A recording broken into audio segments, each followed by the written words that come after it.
Hello friends, welcome back. हर हर महादेव, जय बाबा बैद्यनाथ। आज की वीडियो उन सभी लोगों के लिए है जो 2024 में बाबा बैद्यनाथ धाम की पैदल कांवड़ यात्रा करना चाहते हैं सावन के महीने में। तो दोस्तों, आज की वीडियो आपके लिए है। आज की वीडियो में मैं आपको बताने वाला हूं आखिर कैसे पहुंचे बाबा बैद्यनाथ धाम, कब यात्रा शुरू हो रही है, अगर आप पैदल जाना चाहते हैं तो कैसे जाएं, कहां जाएं, अगर आप बाई ट्रेन जाना चाहते हैं तो कैसे जाएं, कहां जाएं।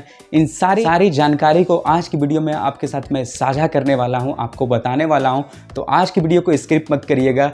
और अगर आप मेरे चैनल पर नए हैं, अभी तक अपने चैनल को सब्सक्राइब नहीं किया है तो चैनल को सब्सक्राइब कर लें। इसी तरह की और इन्फॉर्मेटिव वीडियो, नॉलेजेबल वीडियो मैं आपके लिए लेकर आता रहूंगा। बिना ज़्यादा टाइम लिए हुए चलिए मैं आज की वीडियो को शुरू करता हूं। हर हर महादेव, जय बाबा बैद्यनाथ। दोस्तों, जैसा कि आप सभी को पता है, सावन का महीना शुरू होने वाला है। कुछ ही दिनों में काउंटडाउन शुरू हो चुका है। और अगर बाबा बैद्यनाथ धाम जाने की सावन के महीने में आप कांवड़ यात्रा करने की योजना बना रहे हैं, प्लान बना रहे हैं, तो आज की वीडियो आपके लिए है। तो चलिए मैं आपको बताता हूं सबसे पहले सावन का महीना कब शुरू हो रहा है। 22 जुलाई से शुरू हो रहा है सावन का महीना। 19 अगस्त को पूर्णिमा के दिन खत्म होगा।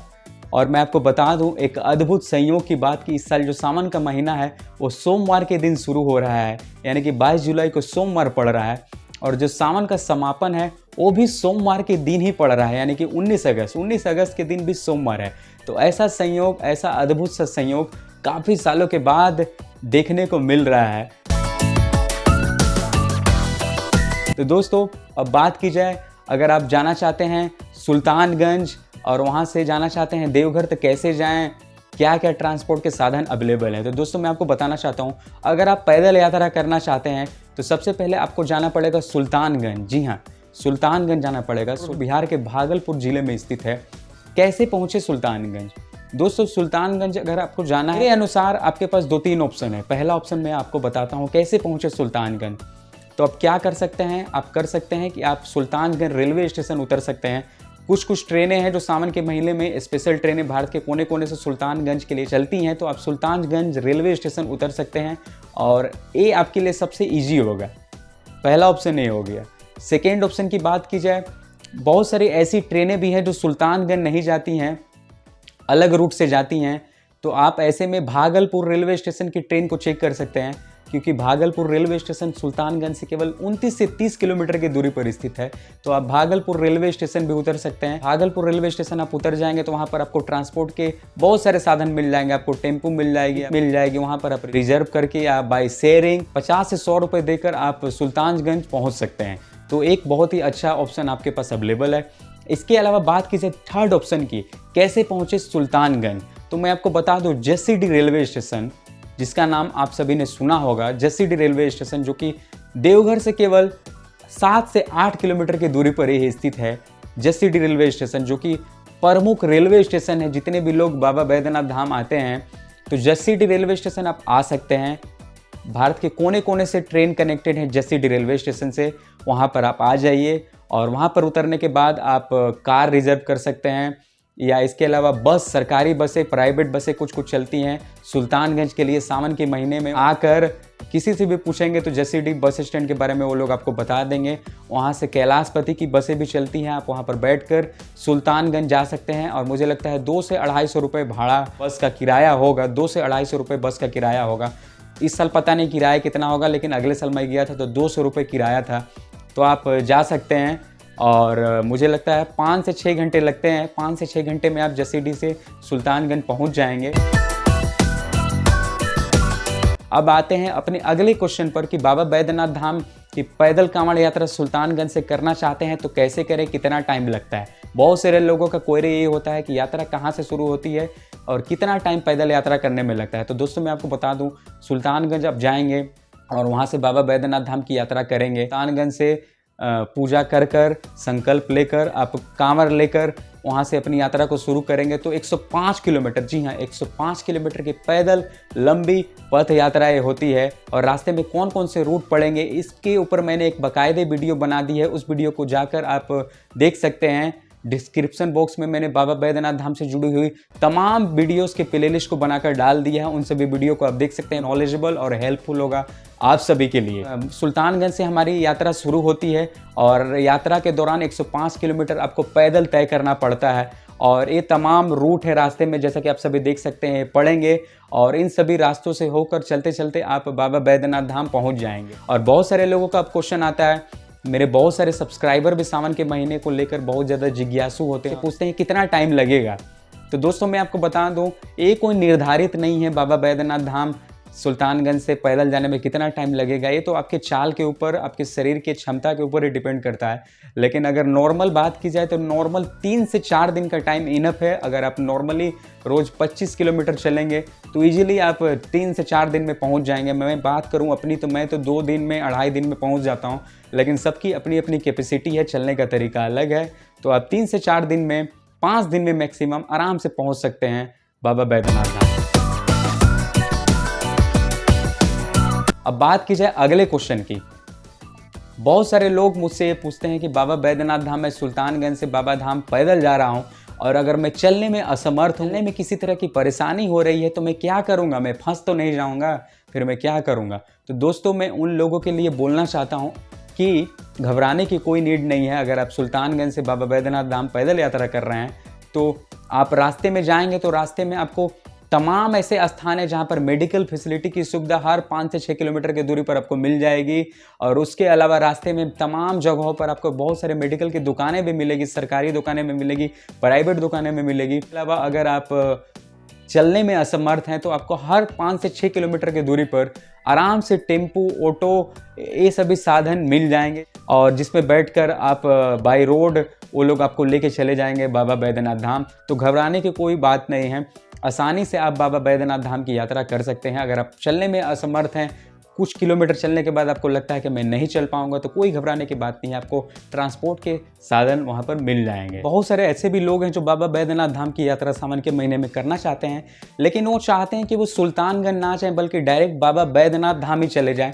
तो दोस्तों ऐसा करना तो आपके लिए और भी आसान होगा। जितने भी लोग ऐसा करना चाहते हैं उन्हें क्या करना है, उन्हें कुछ ज़्यादा करने की नीड नहीं है। उन्हें सिंपल आना है जसीडीह रेलवे स्टेशन। अगर बाई ट्रेन वो आते हैं और वहाँ से बस 7 किलोमीटर की दूरी पर स्थित है बाबा का मंदिर। आसानी से बाई टेम्पो 20-25 रुपये भाड़ा देकर आप पहुँच सकते हैं, लाइन में लगकर दर्शन कर सकते हैं। तो ये हो गया बहुत ही आसान तरीका। अगला प्रश्न है, अगला क्वेरी है लोगों का कि बाबा बैद्यनाथ धाम की हम लोग यात्रा करते हैं तो रास्ते में रुकने की क्या व्यवस्था है। तो दोस्तों मैं बता दूं, बाबा बैद्यनाथ धाम की यात्रा अगर आप करते हैं तो आपको किसी तरह की चिंता करने की कोई दरकार नहीं है, क्योंकि रास्ते में आपको बहुत सारे आश्रम, धर्मशालाएं, सरकारी स्टे की फैसिलिटी, गवर्नमेंट के द्वारा बहुत सारी फ्री सुविधाएं अवेलेबल हैं। आप वहां पर आसानी से रुक सकते हैं, तमाम जगहों पर अवेलेबल है। रास्ते में तमाम 5-6 किलोमीटर की दूरी पर आपको रहने की फ्री सुविधाएं मिल जाएंगी। बहुत सारे ऐसे आश्रम, धर्मशालाएं बने हुए हैं। कांवड़ियों के लिए तमाम स्थानों पर रुकने की व्यवस्था की जाती है सरकार के द्वारा, कुछ कमेटी के द्वारा, संस्थाओं के द्वारा। लोग अपना अपना कैंप लगाते हैं, लोगों के खाने पीने के लिए, रहने के लिए व्यवस्था करते हैं। तो ऐसा आप कर सकते हैं। और इसके अलावा तमाम रास्ते में आपको दुकानें मिलेंगी, वो लोग भी रुकने के लिए आपको व्यवस्था दे देंगे, चौकी दे देंगे, होल्डिंग दे देंगे। इस तरह की फैसिलिटीज आपको मिल जाएंगी। 20-30 रुपये देकर आप होल नाइट सो सकते हैं, 50 रुपये देकर आप होल नाइट स्टे कर सकते हैं आसानी से। तो बहुत सारे ऑप्शन आपको अवेलेबल है, मिल जाएंगे। ये कोई फिक्स नहीं है कितना बजट लेके आप जाएंगे तो आपकी यात्रा होगी, कि नहीं ले जाएंगे तो नहीं होगी, क्योंकि रास्ते में अगर आप जाएंगे तो बहुत जगह आपको खाने पीने की फैसिलिटी तो मिल जाएगी, लेकिन बहुत सारे ऐसे प्लेस है जहाँ पर आपको खुद से ही कुछ खाना पीना पड़ेगा। और क्योंकि 105 किलोमीटर की पैदल यात्रा है जो कि 3-4 दिनों में पूरी होने वाली है, तो 3-4 दिन अगर आपको स्टे करना है तो उसके लिए आपकी बॉडी को उचित एनर्जी चाहिए। तो उसके लिए खान पान की व्यवस्था कहीं कहीं की जाती है और कहीं नहीं भी की जाती है। तो ऐसे में डिपेंड करता है कि आप क्या खाना चाहते हैं, आप फलाहारी जाते हैं कि आप अन्न खाकर जाते हैं, ये तो टोटली आपके ऊपर डिपेंड करता है। लेकिन मैं आपको बता दूं, बाबा बैद्यनाथ धाम की यात्रा बहुत ज़्यादा एक्सपेंसिव नहीं है।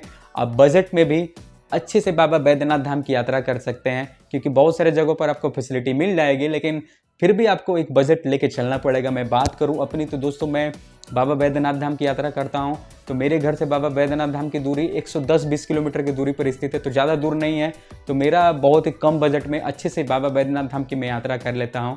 और बात की जाए आप लोगों की, तो आप लोग के शहर और जगह के ऊपर डिपेंड करता है कितने रुपए में बाबा बैद्यनाथ धाम की यात्रा आप कर पाएंगे। और मैं आपको बता दूं, बाबा बैद्यनाथ धाम की यात्रा आप करें, दिल से करें, श्रद्धा से करें। बाबा बैद्यनाथ धाम की यात्रा करने के लिए तन की शक्ति नहीं, मन की शक्ति चाहिए, क्योंकि अगर मन में शक्ति है तो बाबा बैद्यनाथ धाम की यात्रा आप आसानी से कर सकते हैं। यात्रा बहुत ही कठिन है, लेकिन बाबा का नाम लेकर अगर मन के साथ, पूरे दिल के साथ, भाव के साथ आप इस यात्रा को करेंगे, तब कब ये आपकी 105 किलोमीटर की पैदल यात्रा पूरी हो जाएगी आपको पता भी नहीं चलेगा।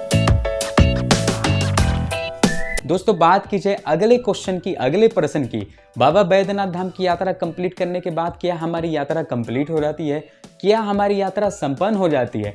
तो मैं आपको बोलूँगा नहीं, बिल्कुल नहीं, क्योंकि बाबा बैद्यनाथ धाम की यात्रा करने के बाद आपको यात्रा करना पड़ेगा बासुकीनाथ धाम का। जी हाँ, अगर बाबा बैद्यनाथ धाम की यात्रा कर आप बासुकीनाथ धाम की यात्रा नहीं करते हैं सावन के महीने में या कभी भी, खास तौर पे सावन के महीने में, तो आपकी यात्रा अधूरी मानी जाती है। तो चलिए मैं आपको विस्तार से बताता हूँ बासुकीनाथ धाम के बारे में, कैसे जाएं और क्या है वहाँ की महिमा। सावन के महीने में जब अगर बाबा धाम की यात्रा आप करेंगे, बाबा को जल चढ़ा लेंगे, तो उसके बाद आपको जाना पड़ेगा बासुकीनाथ धाम। जी हाँ, बासुकीनाथ जो कि झारखंड के दुमका जिले में स्थित है और देवघर से लगभग 42 से 43 किलोमीटर की दूरी पर स्थित है।